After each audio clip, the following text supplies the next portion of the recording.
Hello, you wonderful people, and welcome to another episode of Untitled Reviews. This being a show where I talk about TV shows that are dramas. For today's episode, I'm going to talk about The Bear, Season 1, Episode 3. A lot of really interesting things went down in this episode, so let's break it down. Well, first and foremost, let's start off with the beginning where we have Carmen going to a Al-Anon meeting, and a character played by Molly Ringwald was like, hey, I looked up the cast previous and I saw her in this, so I don't know if she's going to be like a recurring character, like, you know, Carmen might go through to these Al-Anon meetings periodically throughout the season, but I was like, oh, Molly Ringwald, that's so dope. But either way, she's kind of the person talking at the time, and I don't know if she's the one who runs the meetings, or she just, you know, someone who comes there. I mean, it's probably a combination of, well, I come here because I am someone who's been in this situation, as she talks about it, where she talks about her husband, and for her, she's like, for so long, I kind of put myself in this position of being like a victim, that I thought like how I dealt with things was like, I try to get rid of his alcohol or anything,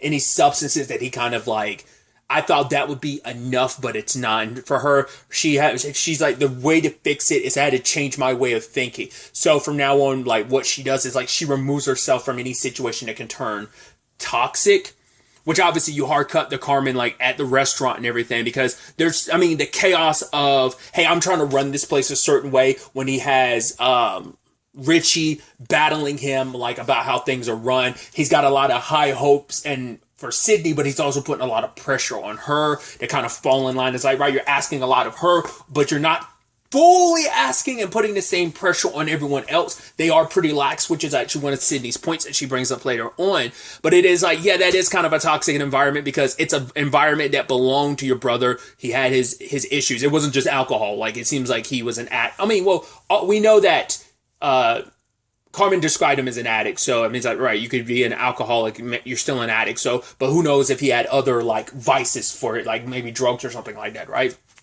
But either way, it's like, you're in the environment, you're in a place that was run by him, and it's a lot, even to the point later on, he gets a call, from some dude named Nico, being like, yo, Michael has my info, because he doesn't even know Michael is dead, which immediately when that scene played, it makes me think of Black Bear. God, what was that song? I think it's just called Drug Dealer. The whole point is like, yeah, like, getting a new plug after your drug dealer moved away. Like, it's like, yo, we had this commonality because we are, you got to know me so much. I forgot what the lyrics was. It's either like, you met my girlfriend or I met your girlfriend. Like, we became that tight because we run into each other that often because I buy drugs from you. It sparked that in me. And so it seems like, and especially later on, because we see that, because Richie had a certain like look on his face when Carmen was like, oh, yo, it's this guy Nico, and it's like, oh, you know, don't worry, I'll hit him up, I'll deal with it. And we see him buying something off of Nico, and he's like, yo, you're dropping, and Carmen sees that's like, so it seems like Nico was one of, if not the dealer of Michael's. So, and I'm sure that's also a kind of a touchy spot for Richie, because it might be a thing of, it was Richie's proclivities at first, and because like Michael was his best friend, and maybe he got him mixed up in drugs, and it spiraled out into what it did. Maybe, I don't know. It just feels like that's that, especially when, like, for Carmen, he was like, yo, I feel like, for a second there, I felt like Michael was alive, and then Nico was kind of, I mean, not Nico, Richie was kind of like silent, just kind of solemn, and then just kind of laughs a little, chuckles a little, and it's like, no thanks. I guess it's just, I guess like maybe there's a lot of guilt over what happened with Michael that he has, and maybe Carmen and even Sugar shares in some capacity. Maybe, I don't know. But it definitely feels like that might be, that at least that's what I'm kind of reading from that situation. But because of dealing with addicts, we see that Carmen try to take some of those principles, the do's and don'ts, on how to handle someone who's an addict, and he kind of approached running the restaurant like that. So he's trying to run a brigade. He kind of leads it, like Sydney's the one that takes charge, but she's like, no, I don't think that's going to work. You're going to put all that on me, because he's going to try and run the business side of things, which we'll get to in a second. And Sydney's going to be the one running the brigade, which she was super not okay with that. Obviously, like, Richie's kind of like, because Richie's still kind of the resistance, or just kind of like, yeah, things are fine the way they are, but it's like not, because this place could be so much more. And it's, once again, you're coming in here trying to change things. And so I think that's led to some animosity towards Sydney. I don't know if like the Tina stuff of like her messing with the food just to like put her in a position of like, right, she like, oh, no English. It's like, no, I know you speak English because I've heard you speak English before. You were literally speaking English like 5 seconds ago. So yeah,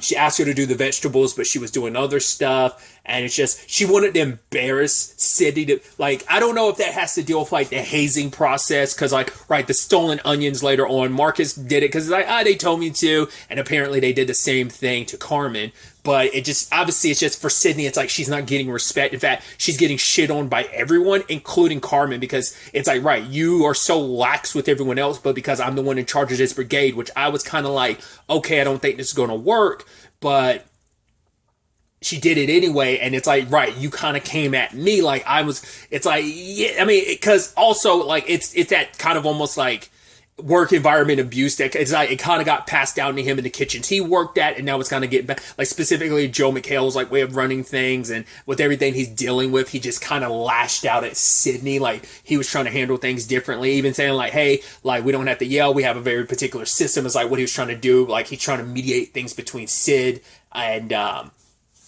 and Richie, but like that didn't necessarily work. Like, those are two butting heads constantly. They made some leeway last episode, I believe, but you know, still kind of a long way to go. But like I said, I don't know if Tina's whole thing was part of like the hazing process, or whether that's just her trying to embarrass Sydney, like be like, yo, you ain't going to tell me how to run things. You're not my Jeff, you know, situation. So I don't know whether she just had some, because like the moment everyone else is wearing an apron, she's like, yeah, you guys are stupid. So that does seem like it is like she has animosity towards Sydney, because she's also the one being like, yo, when someone shows up here with a notebook, you got to be worried about it, because she's the one that had like that 28 plus page plan or whatever.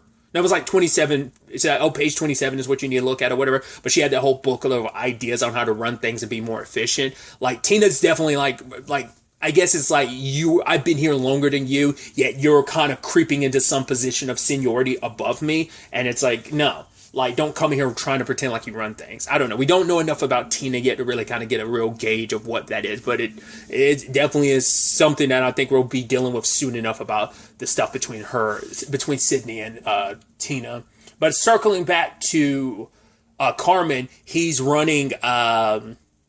he's doing the bookkeeping, and he notices, he's like, what's all this about? Like, what's up with these numbers and stuff? And he tries to call, like, cause I guess like the payment amounts to stuff, and he ends up calling one of the numbers, but they're not in service. And immediately I'm like, was Michael cooking the books? Cause he took out, like, once again, like, he owes like, what's the guy's name? Was it Jimmy? The guy he owes $300,000 to? And then there's also, it's a little thing in this episode, but it's like, not Jimmy, Carmen had asked Ibra, like, yo, why is he buying these cans? They're like 28 ounces. Why wasn't he buying the 102 ounces of tomatoes for, which are, you get more, but it's also cheaper.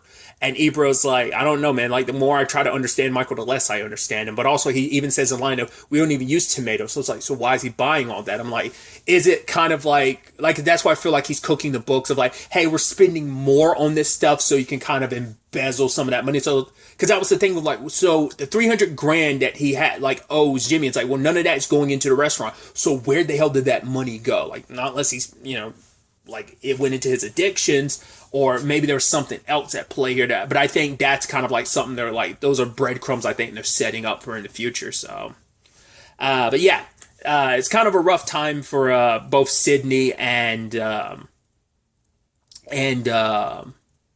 Carmen, especially because today is Michael's birthday, so it cuts a little deeper, even to the point before he ran out to that Al-Anon meeting again, like, he started grabbing chest because he was having a panic attack. That's why he had to get the hell out of there. But that led him to having to leave everything in Sydney's hands. So she's running a kitchen where, like, things are trashy. Like, yeah, Marcus is legitimately trying to, like, run things. Like, he, like, printed out those pictures of, like, some of the stuff you would see at, like, a fancy kitchen.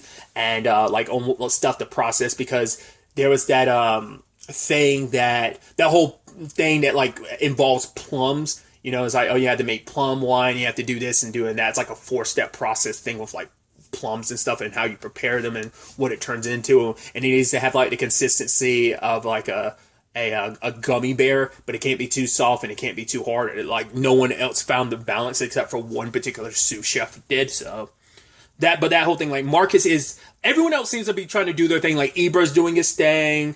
home dude who was like wiping stuff down. Is that Sweeps or is that someone else? But he's trying to do his thing, and so once again, the animosity mainly comes from Tina. But it's like everyone else, Ebro was like, "Yo, I'm a fall in line. Like I'll do my thing of handling like the meats and stuff like that." And Marcus is really about trying out things with the pastries and stuff like he's gotten a lot more inspired. So I think we're going to see a lot of growth with Marcus's character and him trying to better himself and what he's able to create at the restaurant. But yeah, like Sid's had it rough. Like she felt so like, once again, she already felt like I already have no voice. I'm gonna have even less of a voice. She literally said that to Carmen, but he didn't really listen to her. And that's one of her points of contention of like, right, we can make this better. Like I came to work here because I think I could stand out here. I can help make this restaurant great if we can do things differently. Like, we don't have to run things the way other kitchens do, which I'm sure Carmen would appreciate because it's like, yeah, that type of work environment, I don't know, it creates a very toxic environment. It's like, this place is kind of toxic in its own regard, but it's not nearly the same as the place he was working at in New York with Joe McHale as the head chef and stuff, so... But it's like, right, we need to kind of be able to listen to each other and you kind of build them in. He admitted like, hey, my brother was an addict. I went to an Al-Anon meeting. And she's like, well, I think that's a little too personal, chef. And he was like, almost like, oh, she's like, I'm sorry. Like, I'm entitled to one. And he's like, oh, yeah, man. Yeah, you're right. She got him good. Because I was about to say, oh, man, that kind of sucks. But she appreciated him opening. I mean, because she already knows a little bit about Michael's circumstances because Richie talked about it a little bit last episode. So... she definitely gels a lot more better with Carmen because they're kind of in that same vein of what they want from this place. So that's what, once again, that's why I think it becomes a point of contention between like what Sid and Carmen want for this place versus what Richie and Tina want for the place. We know like Richie probably wants things to stay the same because of Michael. Part of me wonders, is Tina the same way? Where it's like, I don't want you coming here changing things because I liked Michael and I liked the way things were ran and I want things to stay the same because if things changing makes it even more apparent that Michael's not around anymore. But at least if we keep things running the way we did, keep up with Michael's system, then it feels like he's still with us. That might be some of Tina's beef with Sydney in particular and kind of push back a bit against the way like Carmen wants to run things. So obviously, this was a very rough patch thing. This is kind of a rough day in particular, but I think we're going to start taking steps in the right direction. I also think it's interesting too because it does seem like every episode is like a week apart. I mean, it probably won't continue that way, but it does seem like every episode, it's like, oh yeah, the events of last episode was like a week ago, because that's the second time that's happened. It seems like obviously, like every episode seems to take place over the course of one particular day. It doesn't seem like it's multiple days. It feels like it's just one long day with just so much happening in it. Like I said, it kind of feels like that plays into the claustrophobia of kind of like how stacked on top of each other and just like how suffocating the show can be in regards of, like, once again, like the layered dialogue, like, and just how like boom, boom, boom, everything is. So I don't know, that maybe I'm not properly describing that properly, but either way. And it wasn't just Sid and Carmen. I think things are good between Sid and Marcus too, because yeah, he kind of like, she was kind of getting pissed at him. Once again, it's just, it kind of trickles down all the shit she was catching from Carmen and just how chaotic the kitchen is. So she was kind of taking a lot of that. She kind of took it out of Marcus. But when like that thing got knocked over, he was like, no, just keep it going. Just keep it going. I got you. Like, don't worry about it. I get it. Like, it's like, yo, you're a good dude, Marcus. So I think it is a thing of like, they're in a better spot. They're in a good spot. I mean, hell, it doesn't help that she was like cut open her finger and it was pretty bad. So it was a pretty bad cut, but because that's why I thought she was worried about the onions at first, because like we saw like some blood drop on like some of the steel of like the